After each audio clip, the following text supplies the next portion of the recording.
सफलता की गारंटी हमारी। एसएससी में सिलेक्शन की गारंटी भी हमारी और सफलता ना मिलने पर रिफंड की गारंटी भी अब हमारी। जी हाँ, बायजूस एग्जाम प्रेप आपको दे रहा है एसएससी एग्जाम में सफलता की गारंटी। तो देर ना करें, आज ही हमारे ऑनलाइन क्लासरूम प्रोग्राम में एनरोल करें और एसएससी एग्जाम में अपनी सफलता की गारंटी पाएं, वरना पैसे वापस। Terms and conditions apply. पहले क्वेश्चन की बात करें दोस्तों तो फफूंदी द्वारा घटित रोग है। 4 ऑप्शन है आपके पास, इन्हें भी बताना है कि फफूंदी किसके द्वारा होने वाला रोग है। राइट आंसर बात करें दोस्तों, इसका राइट आंसर हो जाएगा ऑप्शन नंबर सी यानी दाद। दाद जो कि एक प्रकार का चर्म रोग है जो त्वचा पर फफूंदी द्वारा होता है, जिसे हम रिंग वार्म भी कहते हैं। यह रोग टीनिया कार्पोरिस नामक कवक से फैलता है। अगला क्वेश्चन बात करें दोस्तों, पारा यौगिक युक्त औद्योगिक कचरे के द्वारा प्रदूषित मछलियां खाने से होने वाला रोग है। 4 ऑप्शन है आपके पास, बताना है कि इनमें से औद्योगिक कचरे के द्वारा प्रदूषित मछलियां खाने से होने वाला रोग कौन सा है। तो इसका भी राइट आंसर हो जाएगा दोस्तों ऑप्शन नंबर सी यानी मिनीमाता रोग। जो अगर हम बात करें तो सर्वप्रथम वर्ष 1956 में जापान के मिनीमाता शहर में मिनीमाता नामक रोग का पता चला था। जापान की चिस्सो कॉर्पोरेशन नामक रसायन फैक्ट्री द्वारा क्यूइस द्वीप के दक्षिण पश्चिम में खाड़ी में बहाए गए मिथाइल मरकरी से समुद्री पारिस्थितिकी प्रभावित होने के साथ साथ स्थानीय आबादी पर भी असर पड़ा था। चलिए दोस्तों अगला क्वेश्चन देख लेते हैं। बिछुआ के पौधों की नोकदार पत्तियों में होने के कारण उसके चुभने पर जलन युक्त पैदा दर्द होता है। आपको बताना इनमें से कि बिछुआ नामक जो पौधा होता है उसकी नोकदार पत्तियों में किसके होने के कारण उसके चुभने पर जलन युक्त दर्द होता है। तो इसका राइट आंसर हो जाएगा दोस्तों ऑप्शन नंबर डी यानी मिथेनोइक एसिड। जो बिछुआ पौधा होता है एक जड़ी बूटी संबंधी शाकीय पौधा है जिसकी दांतेदार पत्तियों के संपर्क में आने से मानव त्वचा में जलन उत्पन्न होकर खुजली सी होने लगती है। अगला क्वेश्चन देख लेते हैं दोस्तों। निम्नलिखित में से किस व्यक्ति ने पोलियो का टीका विकसित किया। मोस्ट इम्पॉर्टेंट क्वेश्चन है ये दोस्तों। आपको बताना है कि इनमें से किस वैज्ञानिक ने पोलियो टीका विकसित किया था। तो इसका राइट आंसर हो जाएगा ऑप्शन नंबर बी यानी जोनास एडवर्ड सॉल्क। पोलियो का टीका अमेरिकी विषाणु विज्ञानी जोनास एडवर्ड सॉल्क ने विकसित किया था। अगर हम बात करें पोलियो वैक्सीन की खोज की जो घोषणा सर्वप्रथम किस वर्ष की गई थी, तो यह 1955 में की गई थी। इसको भी आप जरूर याद कीजिएगा। चलिए दोस्तों अगला क्वेश्चन देख लेते हैं। निम्नलिखित रोगों में से कौन सा एक आनुवांशिक विकार है। 4 ऑप्शन है आपके पास, बताना है कि इनमें से कौन सा एक आनुवंशिक विकार है। तो इसका राइट आंसर हो जाएगा दोस्तों ऑप्शन नंबर सी यानी थैलेसीमिया, जो कि एक आनुवंशिक विकार है। अगला क्वेश्चन देख लेते हैं दोस्तों आप लोगों के लिए जो आने वाला ग्रुप डी एग्जाम है उसके लिए हमने एक गणित का 500 प्लस प्रश्नों का एक ई बुक तैयार करवाया है, जो कि आपके आने वाला जो ग्रुप डी एग्जाम है उसके लिए सुपर गेस क्वेश्चन है दोस्तों। इसमें 500 प्लस प्रश्न संपूर्ण हल जो कि आपको ट्रिक के माध्यम से भी बताया गया है, जिससे कि आपको बहुत ही आसानी होगी। दोस्तों ग्रुप डी में जो एग्ज़ाम में मैथ के जो सेक्शन होता है वो रिजल्ट बनाता भी है और गिराता भी है। तो आपके लिए ये ई बुक बहुत ही महत्वपूर्ण है, आप इसे ज़रूर से ज़रूर ले लीजिएगा। इसका लिंक आपको डिस्क्रिप्शन बॉक्स में मिल जाएगा। इसके अलावा दोस्तों एक और हमारा ई बुक है 70 प्लस महत्वपूर्ण टॉपिक का। इसमें दोस्तों आपको कोई भी ऐसा टॉपिक नहीं होगा जो इस ई बुक में आपको ना मिले, तो आप इसे ज़रूर से ज़रूर ले लीजिएगा, क्योंकि आपके आने वाले ग्रुप डी एग्जाम के लिए यह ई बुक बहुत ही महत्वपूर्ण है। इसमें भी आपको कोई भी क्वेश्चन हो सारे के सारे मिल जाएंगे विथ डिटेल के साथ में। तो इसका भी लिंक आपको डिस्क्रिप्शन बॉक्स में मिल जाएगा दोस्तों, वहां से जाके आप इसे आसानी से ले सकते हैं। अगला क्वेश्चन की बात करें दोस्तों तो पौधे किस विधि से भोजन का निर्माण करते हैं। मोस्ट इंपॉर्टेंट क्वेश्चन है दोस्तों, आपको बताना है कि जो पौधे होते हैं किस विधि से भोजन का निर्माण करते हैं। Most important and most repeated question है ये दोस्तों। तो इसका राइट आंसर हो जाएगा दोस्तों ऑप्शन नंबर बी यानी प्रकाश संश्लेषण के द्वारा। पौधे जो कि प्रकाश संश्लेषण से भोजन का निर्माण करते हैं। प्रकाश संश्लेषण क्लोरोप्लास्ट में होता है। प्रकाश संश्लेषण के दौरान जो ऑक्सीजन निकलती है वह H2O से निकलती है, न कि CO2 से। चलिए अगला क्वेश्चन की बात करें दोस्तों तो पर्यावरण का अजैव अवयव का उदाहरण है। आपको बताना है जो पर्यावरण का अजैव अवयव का इनमें से उदाहरण कौन सा है। तो राइट आंसर बात करें दोस्तों, इसका राइट आंसर हो जाएगा ऑप्शन नंबर सी यानी वायु।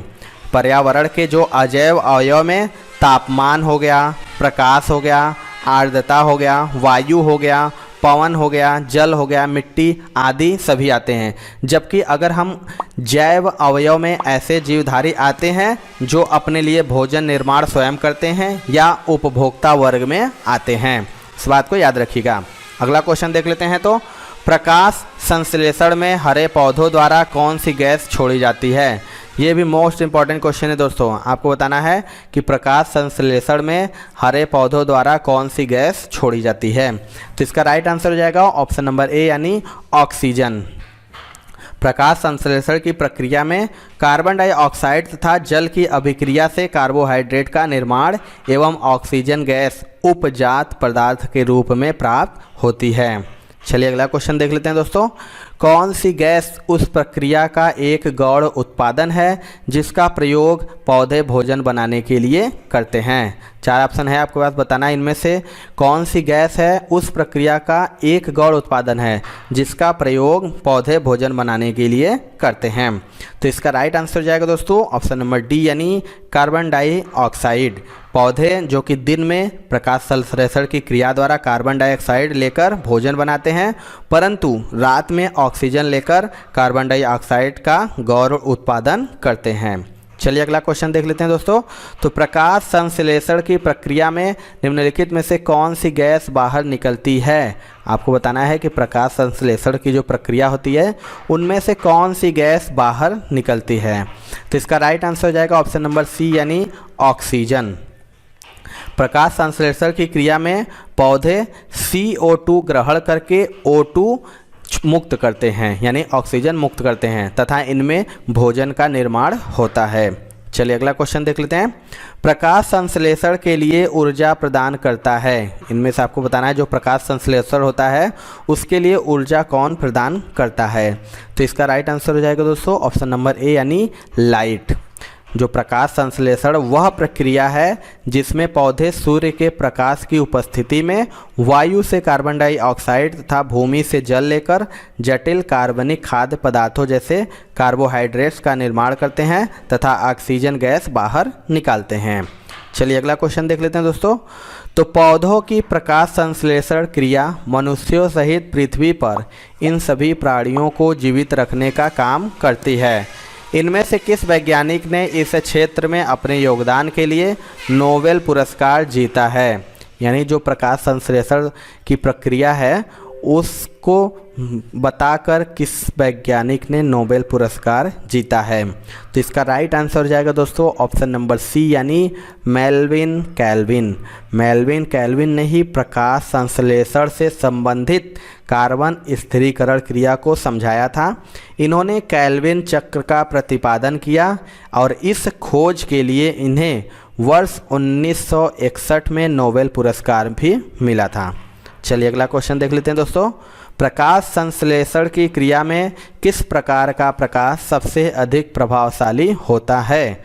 मोस्ट इंपॉर्टेंट ये क्वेश्चन है दोस्तों। आपको बताना है कि जो प्रकाश संश्लेषण की क्रिया होती है उसमें किस प्रकार का प्रकाश सबसे अधिक प्रभावशाली होता है।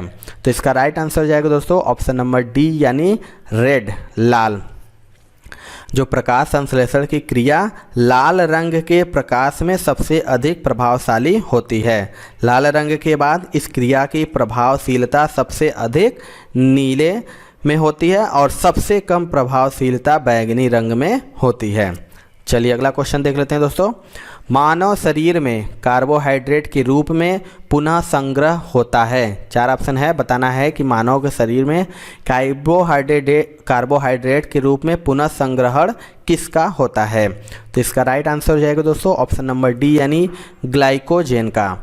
मानव शरीर में कार्बोहाइड्रेट की प्राथमिकता भूमिका शरीर के सभी कोशिकाओं को ऊर्जा की आपूर्ति है। कार्बोहाइड्रेट मूल रूप से शुगर तथा स्टार्च होते हैं और यह भोजन के पाचन के समय ग्लूकोज में बदल जाता है जिससे शरीर को ऊर्जा मिलती है। चलिए दोस्तों अगला क्वेश्चन देख लेते हैं। निम्न में से कौन सी गैस वायु को प्रदूषित नहीं करती है? 4 ऑप्शन है, आपके पास बताना है कि इनमें से कौन सी गैस है जो वायु को प्रदूषित नहीं करती है। तो इसका राइट आंसर हो जाएगा दोस्तों ऑप्शन नंबर ए यानी carbon dioxide. Carbon dioxide gas की वातावरण में उपस्थित मात्रा जल से क्रिया कर प्रकाश संश्लेषण को उत्संपन्न करती है, अतः यह वातावरण को प्रदूषित नहीं करती है। अगर हम बात करें दोस्तों कार्बन मोनोऑक्साइड की, नाइट्रोजन डाइऑक्साइड की और तथा सल्फर डाइऑक्साइड की, तो ये वायु प्रदूषक कैसे हैं? चलिए अगला क्वेश्चन देख लेते हैं दोस्तों। निम्नलिखित में से कौन सा पदार्थ पौधे के लिए सूक्ष्म पोषक होता है? आपको बताना है इनमें से कौन सा पदार्थ है जो पौधे के लिए सूक्ष्म पोषक होता है। तो इसका राइट आंसर हो जाएगा दोस्तों ऑप्शन नंबर डी यानी बोरान। पौधों की वृद्धि व विकास के लिए 8 सूक्ष्म पोषक तत्व आवश्यक होते हैं। कौन कौन से होते हैं दोस्तों? तो जिंक हो गया, बोरान हो गया, मॉलिब्डेनम हो गया, कॉपर हो गया, क्लोरीन हो गया, आयरन हो गया तथा मैग्नीज हो गया और निकिल हो गया। इस बात को याद रखिएगा कि पौधों की वृद्धि और विकास के लिए 8 सूक्ष्म पोषक तत्व आवश्यक होते हैं। अगला क्वेश्चन देख लेते हैं दोस्तों।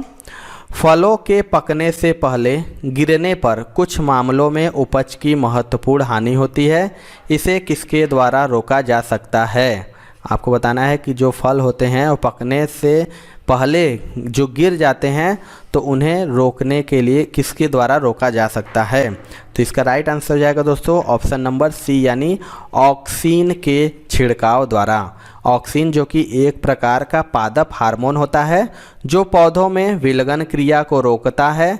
यह पौधों में वृद्धि नियामक पदार्थ के रूप में कार्य करता है और इसे इंडोल एसिटिक एसिड भी कहते हैं दोस्तों।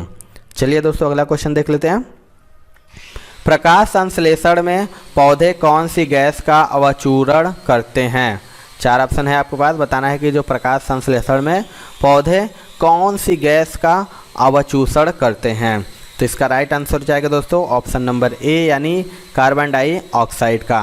पौधे प्रकाश संश्लेषण की क्रिया में कार्बन डाइऑक्साइड गैस का अवचूषण करते हैं क्योंकि कार्बन डाइऑक्साइड तथा जल की अभिक्रिया के परिणाम स्वरूप कार्बोहाइड्रेट तथा ऑक्सीजन गैस का निर्माण होता है। चलिए दोस्तों अगला क्वेश्चन देख लेते हैं। प्रकाश संश्लेषण में पर्णहरित की भूमिका है। मोस्ट इंपॉर्टेंट ये क्वेश्चन है दोस्तों। आपको बताना है कि जो प्रकाश संश्लेषण में पर्णहरित की भूमिका इनमें से कौन सा है। तो इसका राइट आंसर हो जाएगा ऑप्शन नंबर बी यानी प्रकाश का अवशोषण। पौधों में आपको बता दें जो पर्णहरित होता है वह प्रायः पत्तियों में पाया जाता है, अतः पत्तों को प्रकाश संश्लेषी अंग कहते हैं। चलिए अगला क्वेश्चन देख लेते हैं दोस्तों। पौधों तथा पेड़ों के पत्तों का रंग हरा होने का कारण है। मोस्ट इम्पॉर्टेंट क्वेश्चन है। आपको बताना है कि जो पौधे तथा पेड़ होते हैं उनके पत्तों का रंग हरा किसके कारण होता है। तो इसका राइट आंसर हो जाएगा दोस्तों ऑप्शन नंबर बी यानी क्लोरोफिल का होना। पौधों तथा पेड़ों के पत्तों का जो हरा रंग उसमें पाए जाने वाले क्लोरोफिल के कारण होता है। चलिए अगला क्वेश्चन देख लेते हैं दोस्तों। प्रकाश संश्लेषण के दौरान प्रकाश ऊर्जा रूपांतरित होती है। 4 ऑप्शन है, आपके पास बताना है जो प्रकाश संश्लेषण के दौरान प्रकाश ऊर्जा रूपांतरित कैसे होती है। तो इसका भी राइट आंसर हो जाएगा दोस्तों ऑप्शन नंबर बी यानी रासायनिक ऊर्जा में। प्रकाश संश्लेषण के दौरान प्रकाश ऊर्जा रासायनिक ऊर्जा में रूपांतरित होती है और इस प्रक्रिया में 2 प्रकार की अभिक्रियाएं होती हैं। पहली प्रकाश रासायनिक क्रिया तथा दूसरी रासायनिक प्रकाशहीन क्रिया। चलिए अगला क्वेश्चन देख लेते हैं दोस्तों। वह प्रक्रिया जिसका प्रयोग पौधे रात में ऊर्जा प्राप्त करने के लिए करते हैं, मतलब जो प्रक्रिया से पौधे रात में ऊर्जा प्राप्त करते हैं उस प्रक्रिया को क्या कहा जाता है, ये भी मोस्ट इम्पॉर्टेंट क्वेश्चन है। तो इसका राइट आंसर हो जाएगा दोस्तों ऑप्शन नंबर बी यानी श्वसन कहलाता है। पौधे रात में ऊर्जा श्वसन की प्रक्रिया द्वारा ही प्राप्त करते हैं। चलिए दोस्तों अगला क्वेश्चन देख लेते हैं। निम्नलिखित पादप अंगों में से कौन सा अंग श्वसन अंग है। 4 ऑप्शन है, आपके पास बताना है कि इनमें से पादप अंगों में से कौन सा अंग श्वसन अंग है।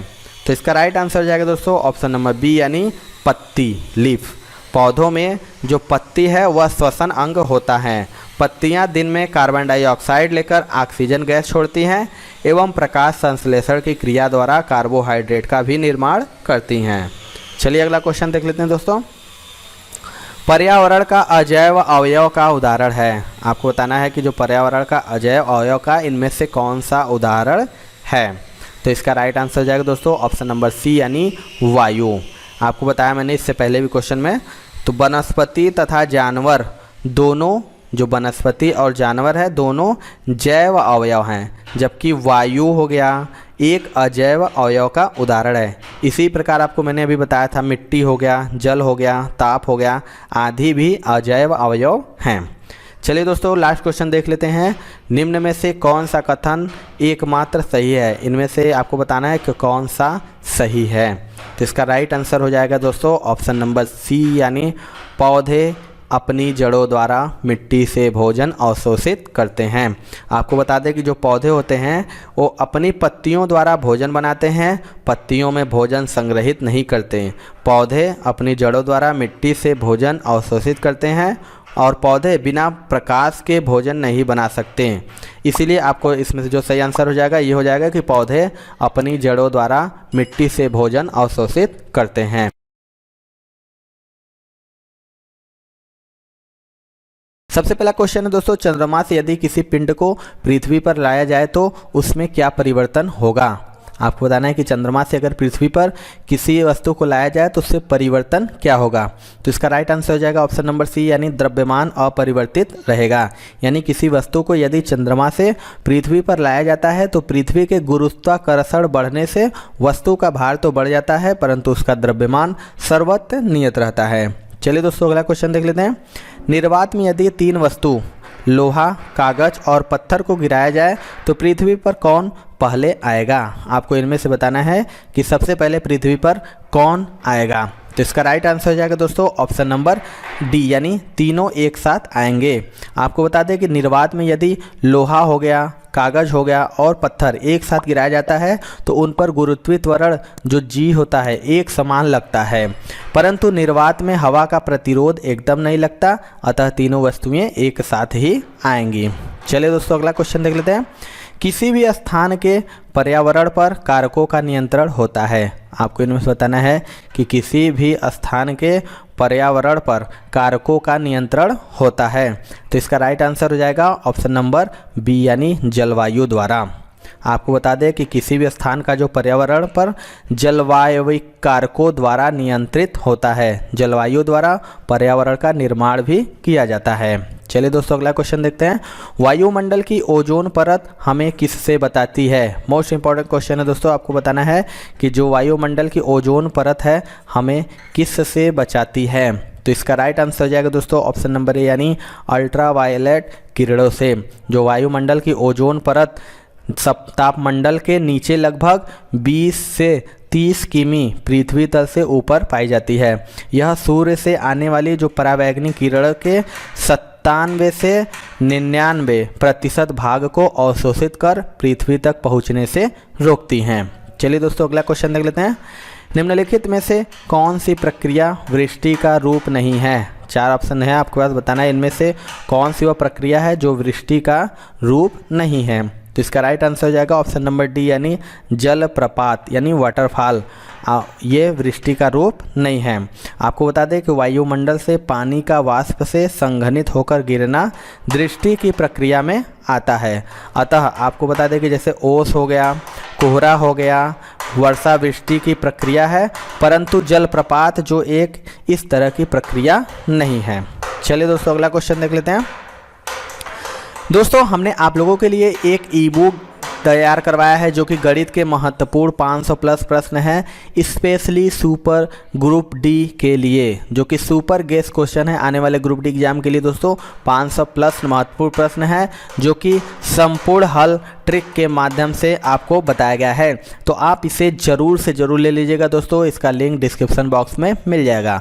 इसके अलावा दोस्तों एक और हमारा ई बुक है 70 प्लस महत्वपूर्ण टॉपिक का। इसमें ऐसा कोई भी टॉपिक नहीं दोस्तों जो इस ई बुक से बाहर चला जाए। तो आप इसे भी ज़रूर से ज़रूर ले लीजिएगा, क्योंकि आने वाले ग्रुप डी एग्ज़ाम के लिए यह बहुत ही हेल्प करेगी। तो इसका भी लिंक दोस्तों आपको डिस्क्रिप्शन बॉक्स में मिल जाएगा। तो चलिए दोस्तों अगले क्वेश्चन की बात करते हैं। तो ग्रहों की गति के नियम किसने प्रतिपादित किए हैं? 4 ऑप्शन है आपके पास। बताना है कि जो ग्रहों के गति का नियम उसको किसने प्रतिपादित किया था। तो इसका राइट आंसर हो जाएगा दोस्तों ऑप्शन नंबर बी, यानी केपलर ने। जो ग्रहों यानी केपलर जो कि जर्मन गणितज्ञ जॉन केपलर ने 1609 ईस्वी में सूर्य के सापेक्ष ग्रहों के चाल संबंधी अपने 2 नियम प्रस्तुत किए हैं। न्यूटन ने इन्हीं नियमों के आधार पर अपने सूत्रों का प्रतिपादन किया था। 1619 ईस्वी में केपलर ने तृतीय नियम प्रतिपादित किए थे। चलिए अगला क्वेश्चन देख लेते हैं दोस्तों। अभिकेंद्र बल सदैव कार्य करता है। 4 ऑप्शन है आपके पास। बताना है कि अभिकेंद्र बल सदैव किस पर कार्य करता है। राइट आंसर बात करें दोस्तों, इसका राइट आंसर हो जाएगा ऑप्शन नंबर ए, यानी केंद्र की ओर त्रिज्या के अनुदिश। आपको बता दें अभिकेंद्र बल जो कि सदैव केंद्र की ओर त्रिज्या के अनुदिश कार्य करता है। चलिए अगला क्वेश्चन देख लेते हैं दोस्तों। पृथ्वी के भ्रमण की गति है। आपको बताना है इनमें से जो पृथ्वी के भ्रमण की गति है वो कितनी है। तो इसके राइट आंसर बात करें दोस्तों, इसका राइट आंसर हो जाएगा ऑप्शन नंबर ए, यानी 2.8 किमी प्रति मिनट। जो पृथ्वी के भ्रमण की जो गति है वो 2.8 किलोमीटर प्रति मिनट है। चलिए अगला क्वेश्चन देख लेते हैं दोस्तों। क्षैतिज वृत्त में नियत चाल से गतिशील वस्तु के लिए नियत है। आपको इनमें बताना है कि जो क्षैतिज वृत्त में नियत चाल से गतिशील वस्तु के लिए नियत है। तो इसका राइट आंसर हो जाएगा दोस्तों ऑप्शन नंबर डी, यानी त्वरण। क्षैतिज वृत्त में नियत चाल से गतिशील वस्तु में दिशा परिवर्तन के कारण उसके वेग में परिवर्तन होता रहता है, क्योंकि वेग एक सदिश राशि है। नियत समय में वेग में परिवर्तन नियत दर से होता है। चूँकि वेग परिवर्तन की दर नियत होती है, इसलिए नियत वृत्तीय गति में त्वरण नियत होता है। अगला क्वेश्चन देख लेते हैं दोस्तों। किसी हवाई जहाज़ की ऊंचाई मापने के लिए प्रयुक्त उपकरण है। आपको बताना है 4 उपकरण है इसमें से। आपको बताना है कि जो किसी हवाई जहाज़ की ऊंचाई मापने के लिए इनमें से कौन सा प्रयुक्त उपकरण है। इसका राइट आंसर हो जाएगा दोस्तों ऑप्शन नंबर ए, यानी अल्टीमीटर। अल्टीमीटर जो कि एक प्रकार का यंत्र होता है जिससे हवाई जहाज़ की ऊंचाई ज्ञात की जाती है। यानी किसी निश्चित ऊंचाई पर स्थित एक पिंड की ऊंचाई तथा पानी के अंदर स्थित किसी पिंड की गहराई नापी जाती है अल्टीमीटर के द्वारा। तो चलिए अगला क्वेश्चन देख लेते हैं दोस्तों। ऊर्जा संरक्षण के सिद्धांत का अर्थ क्या है। आपको बताना है कि जो ऊर्जा संरक्षण का सिद्धांत है उसका अर्थ क्या है। तो इसका राइट आंसर हो जाएगा दोस्तों ऑप्शन नंबर बी, यानी ऊर्जा संरक्षित है, न इसका सृजन होता है न ही इसका विकास होता है। इसी को ही ऊर्जा संरक्षण का सिद्धांत कहा जाता है।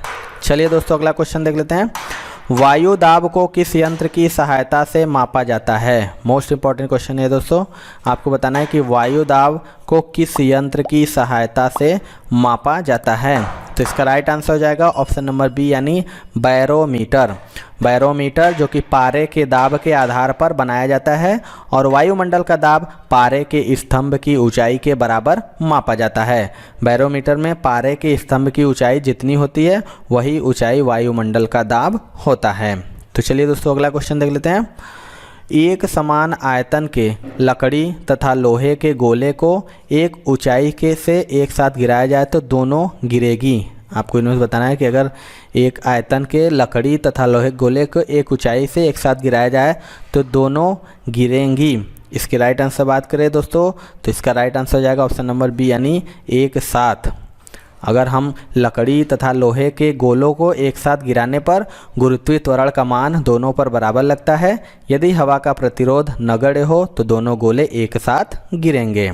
चलिए दोस्तों अगला क्वेश्चन देख लेते हैं। किसी ऊंचाई से पृथ्वी की ओर स्वतंत्रता पूर्वक गिर रही वस्तु एक समान से गिरेगी।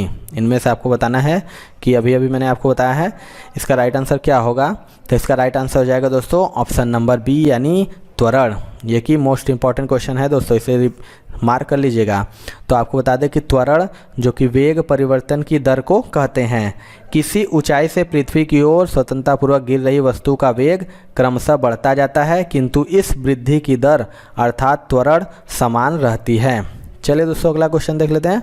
शक्ति कहलाती है, आपको इनमें बताना है कि शक्ति क्या कहलाती है। तो इसका राइट आंसर हो जाएगा दोस्तों ऑप्शन नंबर ए, यानी कार्य करने की दर। कार्य करने की दर को शक्ति या सामर्थ्य कहते हैं। अगला क्वेश्चन देख लेते हैं दोस्तों। घड़ी की कुंडलित कमानी में ऊर्जा होती है। 4 ऑप्शन है, आपको बस बताना है कि जो घड़ी की कुंडलित कमानी में कौन सी ऊर्जा होती है। राइट आंसर हो जाएगा ऑप्शन नंबर बी, यानी स्थितिज ऊर्जा। घड़ी की जो कुंडलित कमानी में स्थितिज ऊर्जा होती है। जब घड़ी का पेंडुलम अपने उच्चतम बिंदु पर होता है तब उसमें अधिकतम संचयित स्थितिज ऊर्जा होती है। जैसे ही पेंडुलम उच्चतम बिंदु से निम्नतम बिंदु की ओर गति करता है, उसकी यह स्थितिज ऊर्जा गतिज ऊर्जा में परिवर्तित हो जाती है। चलिए दोस्तों अगला क्वेश्चन देखते हैं। निम्नलिखित में से कौन सा किए गए कार्य का उदाहरण नहीं है। आपको इन्हें बताना है कि कौन सा किए गए कार्य का उदाहरण नहीं है। तो इसका राइट आंसर हो जाएगा दोस्तों ऑप्शन नंबर ए, यानी लड़के का कमरे में दीवार को धक्का देना। आपको बता दें कि किसी वस्तु पर बल लगाने से यदि उसका विस्थापन न हो अर्थात विस्थापन शून्य हो तो कार्य नहीं होगा। इस प्रकार से लड़के द्वारा दीवार को धक्का देना विस्थापन रहित घटना है, अतः इस क्रिया में कार्य नहीं हुआ है। चलिए दोस्तों अगला क्वेश्चन देखते हैं। पहाड़ से लुढ़कती हुई वस्तु में है। आपको बताना है कि पहाड़ से जो लुढ़कती हुई वस्तु में कौन सी ऊर्जा है। तो इसका राइट आंसर हो जाएगा ऑप्शन नंबर डी, यानी गतिज ऊर्जा तथा स्थितिज ऊर्जा दोनों। आपको बता दें कि पहाड़ से लुढ़कती हुई वस्तु पृथ्वी सतह से ऊंचाई पर होने के कारण स्थितिज ऊर्जा से युक्त होगी तथा यह लुढ़क रही है, अतः इसमें गतिज ऊर्जा भी होगी। चलिए अगला क्वेश्चन देख लेते हैं दोस्तों। गतिज ऊर्जा और स्थितिज ऊर्जा का योग होगा। 4 ऑप्शन है, आपको बात बताना है कि गतिज ऊर्जा और स्थितिज ऊर्जा का योग क्या होगा। तो इसका राइट आंसर हो जाएगा ऑप्शन नंबर डी, यानी यांत्रिक ऊर्जा। किसी वस्तु की यांत्रिक ऊर्जा वस्तु की गतिज ऊर्जा तथा स्थितिज ऊर्जा के योग के बराबर होती है। यानी यांत्रिक ऊर्जा बराबर क्या हो जाएगा दोस्तों, तो गतिज ऊर्जा प्लस स्थितिज ऊर्जा। चलिए दोस्तों अगला क्वेश्चन देख लेते हैं। निम्न में से कौन अधिक कार्य कर सकता है। 4 ऑप्शन है, आपको पास बताना है कि इनमें से कौन अधिक कार्य कर सकता है। इसके राइट आंसर बात करें तो इसका राइट आंसर हो जाएगा दोस्तों ऑप्शन नंबर ए, यानी एक चली हुई गोली। हम जानते हैं कि दोस्तों कार्य बराबर बल गुणे विस्थापन होता है। इस प्रकार से बंदूक से चली गोली में घूमते हुए पहिए, तेजी से आते हुए पत्थर तथा उठा हुआ हथौड़ा की तुलना में बहुत अधिक गतिज ऊर्जा होती है। चलिए दोस्तों अगला क्वेश्चन देख लेते हैं। उस बल का नाम बताएं जिसके परिणाम स्वरूप दो परस्पर प्रभावी वस्तुओं के बीच प्रत्यक्ष भौतिक संपर्क होता है। 4 ऑप्शन आपके पास बताना है कि उस बल का क्या नाम है जिसके परिणाम स्वरूप दो परस्पर प्रभावी वस्तुओं के बीच प्रत्यक्ष भौतिक संपर्क है। इसका राइट आंसर हो जाएगा दोस्तों ऑप्शन नंबर ए, यानी संपर्क बल। आपको बता दें जो दो परस्पर प्रभावी अर्थात एक दूसरे के संपर्क में आने वाले वस्तुओं के बीच कार्यरत बल को संपर्क बल कहते हैं। संपर्क बलों के अंतर्गत किसी सतह पर रखी वस्तु पर सतह की प्रतिक्रिया किसी वस्तु को खींचने से इसमें उत्पन्न तनाव, घर्षण बल आदि आते हैं। चलिए दोस्तों अगला क्वेश्चन देख लेते हैं। निम्न में से किस राशि की इकाइयाँ समान होती है। 4 ऑप्शन है, आपको पास बताना है कि इनमें से किस राशि की इकाइयाँ समान होती है। राइट आंसर हो जाएगा ऑप्शन नंबर डी, यानी कार्य और ऊर्जा। कार्य तथा ऊर्जा जो कि परस्पर संबंधित राशियां हैं, अर्थात कार्य को ऊर्जा में तथा ऊर्जा को कार्य में बदला जा सकता है। इन दोनों का एसआई मात्रक जो होता है वो होता है जूल। चलिए दोस्तों अगला क्वेश्चन देख लेते हैं। किसी निकाय को एक समान वृत्तीय गति से चलाने में लगने वाले आवश्यक नियत बल को क्या कहा जाता हैं? 4 ऑप्शन है आपके पास, बताना है कि किसी निकाय को एक समान वृत्तीय गति से चलाने में लगने वाले आवश्यक नियत बल को क्या कहा जाता है? तो इसका राइट आंसर हो जाएगा दोस्तों ऑप्शन नंबर बी यानी अभिकेंद्रीय बल। जब कोई वस्तु एक समान वृत्तीय गति करती है तो इसकी चाल तो समान रहती है, लेकिन गति की दिशा में निरंतर बदलाव होते रहने से वेग में परिवर्तन होता रहता है। अतः वृत्तीय गति में त्वरण होता है एवं इस त्वरण का कारण वृत्त के केंद्र की ओर कार्यरत बल होता है। अगला क्वेश्चन देख लेते हैं दोस्तों। द्रव की बूंद की आकृति गोलाकार होने का कारण क्या है? आपको बताना है कि जो द्रव होता है, द्रव की बूंद की आकृति गोलाकार होने का कारण क्या है? इसका राइट आंसर हो जाएगा दोस्तों ऑप्शन नंबर डी यानी पृष्ठ तनाव। द्रव की बूंद की आकृति गोलाकार जो होने का कारण है वो पृष्ठ तनाव या सतही तनाव होता है, क्योंकि दिए हुए आयतन के लिए गोले के पृष्ठ का क्षेत्रफल न्यूनतम होता है और पृष्ठ तनाव के कारण वर्षा की बूंदें गोलाकार होती हैं। चलिए दोस्तों लास्ट क्वेश्चन देख लेते हैं। द्रव में पृष्ठ तनाव का कारण है। 4 ऑप्शन है आपके पास, बताना है कि द्रव में पृष्ठ तनाव का कारण क्या है। Most important and most repeated question ये है दोस्तों। तो इसका राइट आंसर हो जाएगा दोस्तों ऑप्शन नंबर बी यानी अणुओं के मध्य ससंजक बल। द्रव में पृष्ठ तनाव का कारण अणुओं के मध्य ससंजक बल है। ससंजक बल वह आकर्षक बल है जो एक ही प्रकार के अणुओं के बीच कार्य करता है।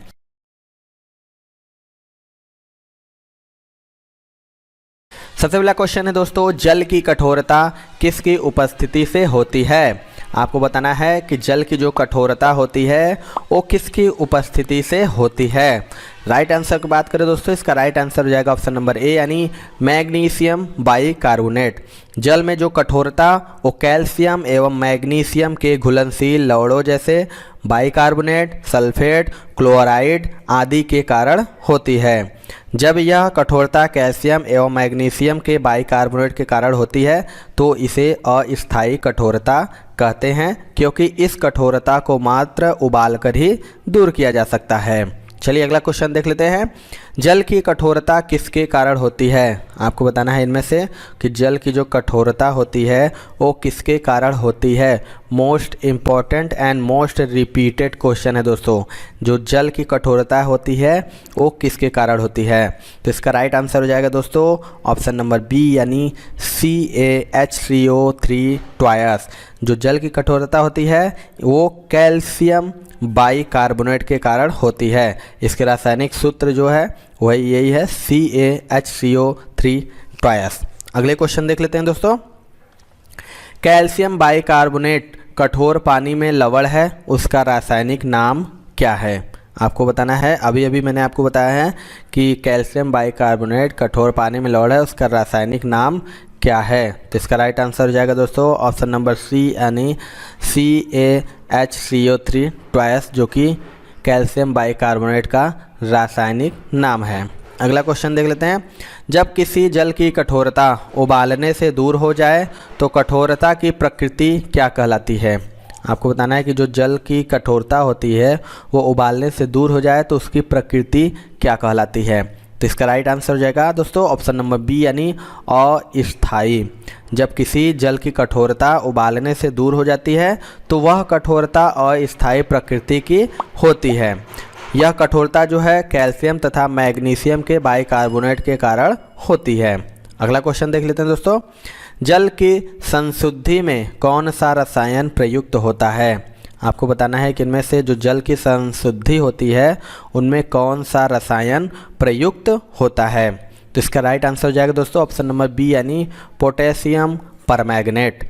जल की जो संशुद्धि में होती है वो पोटेशियम परमैंगनेट रसायन का प्रयोग किया जाता है। यह कीटाणुनाशक होता है, अतः जल में उपस्थित कीटाणुओं को नष्ट कर उसे मानव के उपयोग योग्य बनाता है। रासायनिक सूत्र की बात करें दोस्तों, इसका हो जाएगा KMnO4। चलिए अगला क्वेश्चन देख लेते हैं दोस्तों। आप लोगों के लिए आने वाले ग्रुप डी एग्जाम के लिए हमने गणित के 500 प्लस महत्वपूर्ण प्रश्नों का एक ई बुक तैयार करवाया है, जो कि सुपर गेस क्वेश्चन है आने वाले ग्रुप डी एग्जाम के लिए दोस्तों। इसमें 500 प्लस महत्वपूर्ण प्रश्न है, संपूर्ण हल जो कि आपको ट्रिक के माध्यम से बताया गया है, जिससे आपको समझने में बहुत ही आसानी होगी। तो आप इसे भी ज़रूर से ज़रूर ले लीजिए दोस्तों, क्योंकि आने वाले ग्रुप डी एग्जाम के लिए गणित एक महत्वपूर्ण सब्जेक्ट है दोस्तों। इसके अलावा दोस्तों एक और हमारा ई बुक है 70+ महत्वपूर्ण टॉपिक है। कोई भी ऐसा टॉपिक नहीं होगा दोस्तों जो आपको इस ई बुक में ना मिल जाए। इस ई बुक को लेकर आप तैयारी शुरू कर दीजिए, क्योंकि ये ई बुक आपको आने वाले ग्रुप डी एग्जाम के लिए बहुत ही हेल्प करेगी। विथ डिटेल के साथ इसमें सारे क्वेश्चन बताए गए हैं दोस्तों। इन दोनों का लिंक आपको डिस्क्रिप्शन बॉक्स में मिल जाएगा, जहाँ से आप उसे आसानी से ले सकते हैं। चलिए अगला क्वेश्चन देख लेते हैं। पानी की अस्थायी कठोरता को किसका प्रयोग करके दूर किया जा सकता है? आपको बताना है इनमें से जो पानी की अस्थायी कठोरता होती है वो किसका प्रयोग करके इसे दूर किया जा सकता है। तो इसका राइट आंसर हो जाएगा दोस्तों ऑप्शन नंबर ए, यानी CaOH ट्वाइस। जो जल की अस्थायी कठोरता होती है वो कैल्शियम और मैग्नीशियम के बाइकार्बोनेट के कारण होती है। जल में चूना जल जो होता है मिलाकर अस्थायी कठोरता दूर की जाती है, और जल की स्थायी कठोरता को कैल्शियम और मैग्नीशियम के सल्फेट के कारण होती है। चलिए अगला क्वेश्चन देख लेते हैं। भारत में नगर पालिका जल का उपचार साधारणतया किससे किया जाता है? आपको बताना है जो भारत में नगर पालिका सप्लाई पानी होता है उसके जल का उपचार किससे किया जाता है? इसका राइट आंसर हो जाएगा दोस्तों ऑप्शन नंबर डी, यानी क्लोरीन। जो भारत में नगर पालिका जल का उपचार साधारणतया क्लोरीन द्वारा किया जाता है, जो विरंजक चूर्ण से प्राप्त होता है। चलिए अगला क्वेश्चन देख लेते हैं। निम्नलिखित में से कौन सा एक तत्व नहीं है? आपको बताना है इनमें से कौन सा एक तत्व नहीं है। तो इसका राइट आंसर हो जाएगा ऑप्शन नंबर डी, यानी संगमरमर मार्बल। ऑक्सीजन की बात करें दोस्तों, क्लोरीन तथा सिलिकॉन तीनों तत्व होते हैं, जबकि अगर संगमरमर की बात करें तो यह यौगिक यानी चूने के पत्थर का रूपांतरित शैल है। चलिए अगला क्वेश्चन देख लेते हैं दोस्तों। निम्नलिखित में से किसे जुड़वा खनिज कहा जाता है? मोस्ट इंपॉर्टेंट ये क्वेश्चन है दोस्तों। आपको बताना है कि इनमें से किसे जुड़वा खनिज कहा जाता है।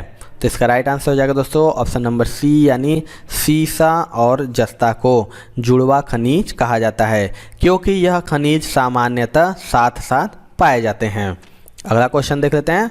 किसी तत्व का परमाणु सबसे छोटा होता है? इनमें से आपको बनाना है किसी तत्व का परमाणु, किस तत्व का परमाणु सबसे छोटा होता है। तो इसका राइट आंसर हो जाएगा दोस्तों ऑप्शन नंबर बी, यानी हीलियम। हीलियम परमाणु की जो त्रिज्या होती है वो 31 पिकोमीटर है तथा यह सबसे छोटा परमाणु है। जबकि अगर हम सीजियम की बात करें दोस्तों तो यह सीजियम परमाणु जिसकी त्रिज्या 298 pm है, जो कि सबसे बड़ा है। छोटा की बात करें तो हीलियम हो गया दोस्तों, और सबसे बड़ा की बात करें तो यह सीजियम परमाणु हो गया। चलिए अगला क्वेश्चन देख लेते हैं। एक जल नमूना भारी जल कहा जाता है क्योंकि वह, आपको बताना है इनमें से कि जो एक जल नमूना होता है वो भारी जल क्यों कहा जाता है। तो इसका राइट आंसर हो जाएगा दोस्तों ऑप्शन नंबर बी, यानी पेयजल से भारी है। भारी जल जो कि पेयजल से भारी होता है, यह हाइड्रोजन के समस्थानिक ड्यूटेरियम का ऑक्साइड होता है और इसका अणुभार 20 होता है, जो साधारण जल के अणुभार यानी 18 से अधिक होता है, इसीलिए इसे भारी जल कहा जाता है। चलिए अगला क्वेश्चन देख लेते हैं। भारी जल का अणुभार है, आपको अभी अभी मैंने बताया है, आपको बताना है कि जो भारी जल का अणुभार कितना होता है। तो इसका राइट आंसर हो जाएगा ऑप्शन नंबर ए, यानी जो भारी जल का अणुभार होता है वो 20 होता है। चलिए अगला क्वेश्चन देख लेते हैं दोस्तों। भारी जल का आणविक सूत्र क्या है? आपको बताना है इनमें से कि जो भारी जल होता है उसका आणविक सूत्र क्या होता है। Most important and most repeated question है ये। तो इसका राइट आंसर हो जाएगा दोस्तों ऑप्शन नंबर ए, यानी D2O। जो भारी जल होता है उसका जो आणविक सूत्र D2O होता है। हाइड्रोजन के, आपको बता दें कि हाइड्रोजन के 3 समस्थानिक होते हैं। कौन कौन? तो प्रोटियम, ड्यूटेरियम, ट्राइटेरियम। और ड्यूटेरियम को भारी हाइड्रोजन कहते हैं एवं इसके ऑक्साइड को भारी जल कहते हैं। ड्यूटेरियम ऑक्साइड या भारी जल का जो आणविक सूत्र होता है वो होता है D2O। चलिए दोस्तों अगला क्वेश्चन देख लेते हैं। समुद्री जल में किस तत्व की प्रचुरता है? मोस्ट इम्पॉर्टेंट ये भी क्वेश्चन है दोस्तों। आपको बताना है कि इनमें से जो समुद्री जल में किस तत्व की प्रचुरता है। तो इसका राइट आंसर हो जाएगा ऑप्शन नंबर बी यानी क्लोरीन की। जो समुद्री जल में विभिन्न लवण पाए जाते हैं जिसमें से सर्वाधिक मात्रा सोडियम क्लोराइड या सामान्य लवण या खाने के नमक की होती है। चलिए दोस्तों अगला क्वेश्चन देख लेते हैं। लोहे के पाइपों को जंग से बचाने के लिए अक्सर उन पर जस्ते की एक परत चढ़ा दी जाती है। यह प्रक्रिया क्या कहलाती है? Very very important question and most repeated. Maximum exam में ये क्वेश्चन पूछता है दोस्तों। आपको बताना है कि लोहे के पाइपों को जंग से बचाने के लिए उन पर जस्ते की एक परत चढ़ा दी जाती है और इस प्रक्रिया को क्या कहते हैं? तो इसका राइट आंसर हो जाएगा दोस्तों ऑप्शन नंबर सी यानी जस्तीकरण। जो लोहे की पाइपों को जंग से बचाने के लिए अक्सर उन पर जस्ते की एक परत चढ़ा दी जाती है, इस प्रक्रिया को क्या कहते हैं? तो जस्तीकरण या गैल्वेनाइजेशन कहते हैं तथा इस तरह लेपित लोहे को जस्तेदार लोहा कहते हैं। चलिए अगला क्वेश्चन देख लेते हैं दोस्तों। गैल्वेनाइज्ड लोहे पर किस धातु की पतली परत चढ़ाई जाती है? आपको बताना है इनमें से जो गैल्वेनाइज्ड अभी मैंने बताया है तो लोहे पर किस धातु की पतली परत चढ़ाई जाती है। तो इसका राइट आंसर हो जाएगा ऑप्शन नंबर सी यानी जस्ते की। गैल्वेनाइज्ड लोहे पर जस्ते की पतली परत चढ़ाई जाती है। इससे लोहा सुरक्षित रहता है और वायुमंडलीय गैसों तथा नमी की क्रिया पहले जिंक से होती है। अगला क्वेश्चन देख लेते हैं। प्लास्टिक बोतल या बाल्टी बनी होती है। इनमें से आपको बताएं जो प्लास्टिक बोतल होता है या बाल्टी होता है वो किसकी बनी होती है? तो इसका राइट आंसर हो जाएगा ऑप्शन नंबर सी यानी उपर्युक्त दोनों, जो कि ये है पॉलीएथिलीन टेरेफ्टेल और पॉलीविनाइल क्लोराइड की। पॉलीएथिलीन टेरेफ्टेल बात का प्रयोग प्लास्टिक बोतलों के निर्माण में होता है और पॉलीविनाइल क्लोराइड भी प्लास्टिक बोतलों के निर्माण में प्रयुक्त होती है। अगला क्वेश्चन देख लेते हैं। इनमें से कौन सा समक्षारीय ऑक्साइड है? आपको बताना है कि इनमें से कौन सा समक्षारीय ऑक्साइड है। तो इसका राइट आंसर हो जाएगा दोस्तों ऑप्शन नंबर बी यानी Na2O, जो कि समक्षारी ऑक्साइड होता है। अगर बात करें हम N2O5, CO2 और SO3 की तो यह अम्लीय ऑक्साइड होते हैं। अगला क्वेश्चन देख लेते हैं। निम्नलिखित में से कौन सा तत्व तनु अम्ल में से हाइड्रोजन को विस्थापित करता है? मोस्ट इंपॉर्टेंट क्वेश्चन ये भी दोस्तों। आपको बताना है कि कौन सा तत्व है जो तनु अम्ल में से हाइड्रोजन को विस्थापित करता है। तो इसका राइट आंसर हो जाएगा दोस्तों ऑप्शन नंबर डी यानी लोहा। लोहा जो कि तनु अम्ल में से हाइड्रोजन को विस्थापित करता है। जो धातु विद्युत रासायनिक श्रेणी में हाइड्रोजन के ऊपर होते हैं वे अम्ल से हाइड्रोजन को विस्थापित करते हैं। चलिए दोस्तों अगला क्वेश्चन देख लेते हैं। निम्नांकित में से कौन सा तत्व कार्बनिक यौगिक में मौजूद रहता है?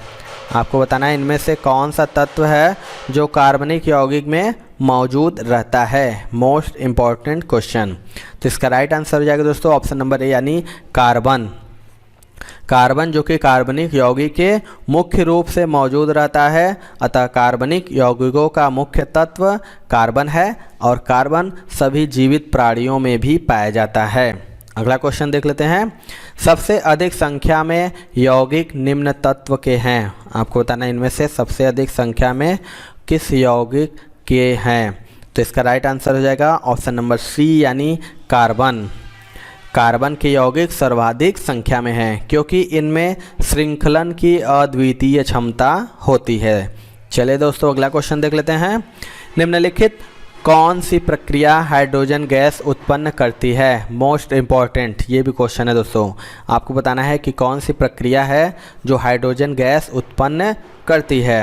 तो इसका राइट आंसर हो जाएगा दोस्तों ऑप्शन नंबर डी यानी उपरोक्त सभी। अगर हम औद्योगिक स्तर पर हाइड्रोजन गैस का जो उत्पादन होता है जल के विद्युत अपघटन द्वारा होता है और हाइड्रोक्लोरिक अम्ल से जस्ते की अभिक्रिया के फलस्वरूप भी हाइड्रोजन गैस उत्पन्न होती है और लाल तप्त पर भाप गुजारने के फलस्वरूप भी हाइड्रोजन गैस प्राप्त होती है।